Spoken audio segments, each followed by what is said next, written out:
Introducción. Soldados, asesinos, reyes de las sombras. La historia de la Guardia Pretoriana es presentada como una inmersión en los hilos ocultos del poder, la traición y la ambición que moldearon la historia de Roma. El audio establece a los pretorianos como la élite militar más temida y admirada del Imperio Romano, cuya influencia se extendió desde su creación bajo Augusto hasta su disolución final por Constantino. Se les describe no solo como soldados, sino como asesinos y reyes de las sombras que controlaron tronos, ejecutaron emperadores y decidieron el destino de una civilización. Capítulo 1. El nacimiento de una élite. La Guardia Pretoriana fue establecida oficialmente por César Augusto en 27 a.C., no como una simple fuerza militar, sino como una herramienta política y estratégica para consolidar su poder como el primer emperador, protegiéndolo de peligros internos, incluso desde el Senado. Fundación discreta, aunque las escoltas personales de generales romanos ya existían, Augusto las transformó en una institución oficial. Para evitar alarmar a los ciudadanos romanos, mantuvo solo 3 cohortes dentro de Roma, mientras que las otras 6 se situaron en los alrededores, listas para intervenir. Privilegio y ambición. Los pretorianos no eran legionarios comunes. Eran reclutados de regiones itálicas leales, tenían salarios muy superiores a los de las legiones y servían solo 16 años frente a los 25 de los legionarios, fomentando una cultura de privilegio y ambición.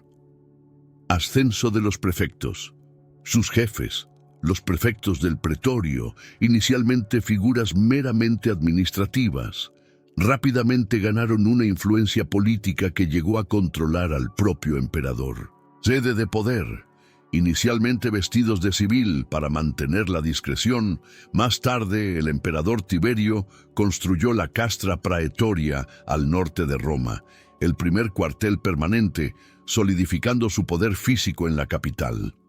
Su cercanía al emperador los hacía peligrosos, pues eran los únicos con acceso directo al gobernante en todo momento. Influencia en la sucesión. A la muerte de Augusto, 14 d.C., fue la Guardia Pretoriana la que aseguró la transición pacífica hacia Tiberio, demostrando que su apoyo era decisivo en un sistema de sucesión no claramente definido. Capítulo 2.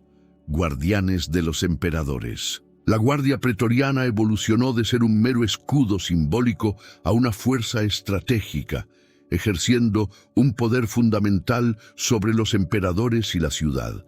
Centralización y visibilidad. Con la creación de la Castra Praetoria, la Guardia ganó visibilidad y organización. Emperadores como Tiberio y Calígula fueron conscientes de que su vida dependía de ellos, colmándolos de privilegios y favores. Funciones múltiples. Sus tareas iban más allá de la guardia del palacio. Actuaban como policía secreta del régimen, espiando y castigando, y eran la principal fuerza de choque en disturbios en Roma, interviniendo con una eficacia superior a cualquier otra unidad urbana. El hacedor de emperadores. Su poder se manifestó con Claudio, 924. Tras el asesinato de Calígula, 41 d.C., los pretorianos lo encontraron, lo aclamaron inmediatamente como emperador y lo impusieron al Senado. Por primera vez, la Guardia hacía y deshacía el destino del imperio al nombrar a un gobernante. Control y vigilancia. Sus altos privilegios, doble salario, retiro temprano, estaban ligados a un juramento personalista hacia el emperador. Lo que comenzó como protección se convirtió en una vigilancia. Muchos emperadores se encontraron cautivos dentro del palacio, protegidos pero controlados por su propia guardia. Capítulo 3. Traiciones en la sombra. La extrema cercanía de la Guardia al trono y su poder político los convirtió en actores clave en conspiraciones y traiciones, lo que minó su lealtad al transformar su disciplina militar en ambición política. Luchas internas y externas. Desde el reinado de Tiberio, las traiciones se hicieron habituales. Se registraron múltiples intentos de golpe de Estado, a menudo favorecidos por las intrigas y las luchas internas entre los prefectos del pretorio por el control de la guardia. Mercenarismo político. La ambición se normalizó. Senadores o aspirantes al trono sobornaban a los pretorianos para asegurar apoyo en sus golpes. La guardia se convirtió en un factor decisivo en la lucha por el poder en Roma, actuando como mercenarios al servicio del mejor postor. 17-0. El asesinato de Calígula. Este fue el momento más emblemático de traición, 41 d.C., que demostró que la guardia, sintiéndose traicionada por la crueldad del emperador, podía actuar como juez del destino imperial e imponer un nuevo orden por la fuerza. Declive moral. A lo largo del siglo I, las traiciones se volvieron comunes. Las purgas y ejecuciones eran la herramienta para controlar un cuerpo dividido entre la disciplina militar y la corrupción creciente. La guardia se consolidó como un arma de doble filo, capaz de proteger y traicionar. Capítulo 4. El ascenso de Sejano. Lucio Elio Sejano fue un personaje fundamental que redefinió el poder de la guardia pretoriana al convertirla en una fuerza política dominante durante el reinado de Tiberio. Control absoluto. Nombrado prefecto del pretorio en 14 d.C., Sejano ejerció un control absoluto sobre la guardia, utilizando su carisma y astucia para manipular a los soldados y al propio Tiberio. Transformó la guardia en una fuerza política real que combinaba poder militar e intriga. La sombra en el palacio. Sejano actuó como ejecutor del poder oculto, realizando asesinatos políticos y purgas, sometiendo a la aristocracia. Su capacidad para controlar la información que llegaba a Tiberio lo volvió indispensable, pero también peligroso. Ambición y caída. Su ambición no tuvo límites, acumulando riqueza y proyectando una imagen de poder. La paranoia en la corte creció hasta que, en 31 v.C., Tiberio actuó, arrestando y condenando a Sejano a muerte por traición, seguido de una violenta purga en la guardia para eliminar a sus seguidores. Legado, la era Sejano demostró la profundidad a la que podía llegar la influencia política de la guardia. Dejó como herencia una lección sobre cómo manipular el poder desde las sombras, profundizando la desconfianza entre emperadores y prefectos. La guardia se volvió más poderosa y ambiciosa. Capítulo 5. El poder detrás del trono. Tras la caída de Sejano, la guardia no perdió su poder. Por el contrario, consolidó su papel como el motor invisible que realmente controlaba el imperio. Dependencia de Claudio.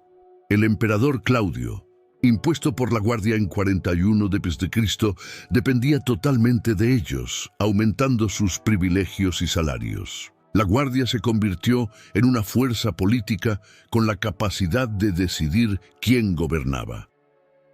Árbitros políticos. Su influencia se extendió a la designación y destitución de emperadores. Manejaban información confidencial a través de su red de espionaje. Los emperadores confiaban más en los informes pretorianos que en el Senado o los consejos oficiales. Amenaza latente. Los prefectos del pretorio acumularon una influencia casi comparable a la del propio emperador, manipulando decisiones, leyes y nombramientos.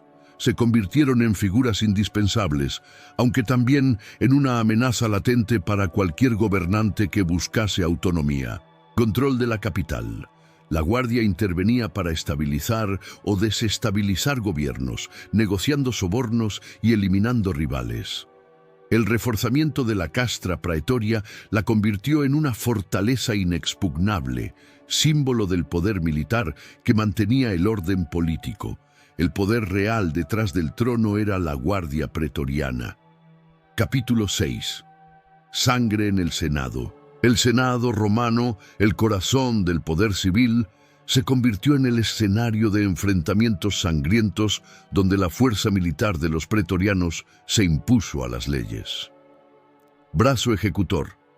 La Guardia actuó como brazo ejecutor de las purgas de emperadores como Tiberio, Sejano y Nerón, eliminando senadores y sembrando el terror entre la aristocracia. Erosión de la independencia. Los pretorianos impusieron la voluntad imperial por la fuerza. Las sesiones senatoriales terminaban a menudo con amenazas y ejecuciones, silenciando la disidencia. El Senado se convirtió en un mero instrumento para justificar decisiones ya tomadas. Beneficio material. La violencia se tradujo en beneficio material para la Guardia, que confiscaba propiedades de los senadores ejecutados. Los pretorianos se volvieron actores impredecibles y peligrosos dentro del Senado. Fachada política.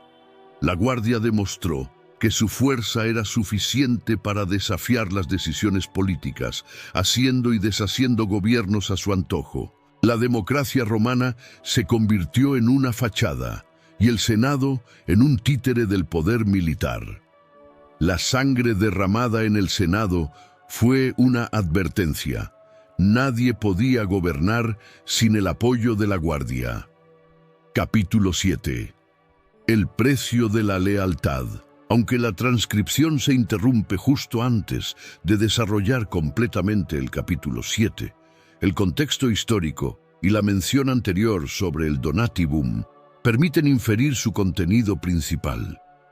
Este capítulo se enfoca en la mercantilización de la lealtad y los costos que implicaba para el imperio.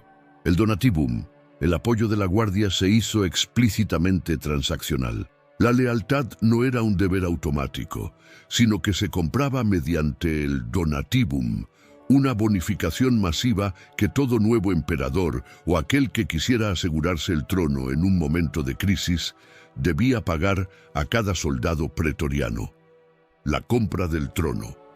Este sistema garantizaba que ante una sucesión incierta, la Guardia era el factor decisivo. El Donatibum no era un regalo, sino una inversión esencial para la supervivencia del gobernante. Si el pago era insuficiente o se retrasaba, el emperador se exponía inmediatamente a la traición o al asesinato. El imperio en subasta. El capítulo enfatizaría el peligroso precedente que se creó. La lealtad se basaba en el beneficio económico, convirtiendo a la Guardia en una fuerza que respondía al mejor postor en lugar de a la integridad del Estado romano. Los pretorianos se convirtieron en la institución más costosa y a la vez más indispensable del imperio. Capítulo 8. El asesinato de Calígula y la proclamación de Claudio. Este capítulo narra el evento que cimentó el poder de la Guardia como la hacedora de reyes y marcó un punto sin retorno en la política imperial. Descontento general. La creciente crueldad, excentricidad y paranoia de Calígula generaron resentimiento no solo en el Senado, sino también entre los oficiales de la propia Guardia Pretoriana. La amenaza constante que el emperador representaba para la estabilidad y para sus propios hombres, humillados y ejecutados a menudo, impulsó la acción. La conspiración. La trama fue liderada por oficiales pretorianos, como el tribuno Casio Querea, quienes estaban en posición de ejecutar el golpe debido a su acceso directo al emperador. Esto demostró que el mayor peligro para el emperador residía en sus protectores más cercanos. El asesinato de Calígula, ocurrido dentro del palacio, sumió a Roma en el caos.